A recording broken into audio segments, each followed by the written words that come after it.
Terima kasih Anda masih bersama kami, pemirsa. Seorang debt collector atau penagih utang yang mengaku anak tentara diamankan petugas Reskrim Polsek Denpasar Barat karena menganiaya pengendara sepeda motor.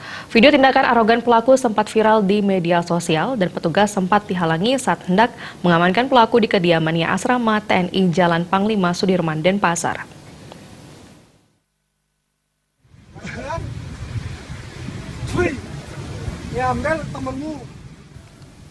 Video arogansi debt collector yang mengaku anak seorang anggota tentara ini sempat viral di media sosial.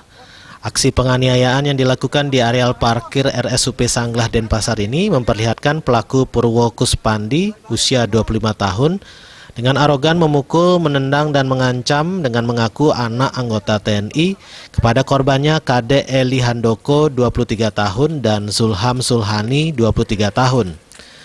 Tidak lama berselang setelah menerima laporan, petugas akhirnya meringkus pelaku di kediamannya di asrama TNI di Jalan Panglima Besar Sudirman.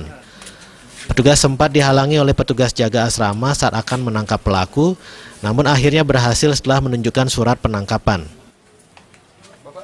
Sempat kita pada saat masuk kita dihalangi, jadi kita perlihatkan surat perintahnya ke sana. Yang menghalangi siapa? Penjaga di depan. Ini yang laporan korban atau gimana? Laporan korban langsung. Kalau untuk melacaknya sendiri dari mana, Dan? Kita memeriksa seluruh saksi yang di Sangla. Ada yang mengenal juga ada, tapi dia nggak mengenal alamat rumah. Jadi kita mencari ya diperkirakan dari pukul kejadian sampai tengah malam itu kita temukan si pelaku. Korban luka-luka di bagian apa? Untuk saya pelipis kanan atas, bibirnya juga pecah-pecah. Oh, basah kotor gitu. Ya. Terus kamu teriaknya apa? Saya bilang, woi, saya gituin aja. Habis itu dia ngomong kasar gitu dah. Makanya saya kejar langsung ke dalam. Oh gitu. Terus kamu pukulnya di mana itu posisinya? Di dalam, Dalam di mana? parkiran, di depan loket. Dalam karcis. parkiran depan loket karcis itu. Karcis. Bukan di pinggir jalan tuh? Bukan, Pak. Dan di pinggir jalan Nendang itu? Bukan. Itu siapa kalau bukan kamu? Di dalam parkiran itu, Pak. Di tempat loket karcis itu, Pak. Di depan pos. Terus kamu pukulnya pakai apa? Pakai tangan. Pakai tangan aja. Yakin pakai tangan? Tangan sama kaki.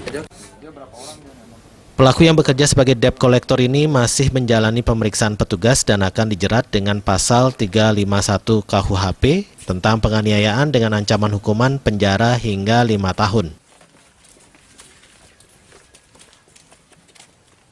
Rais Wantara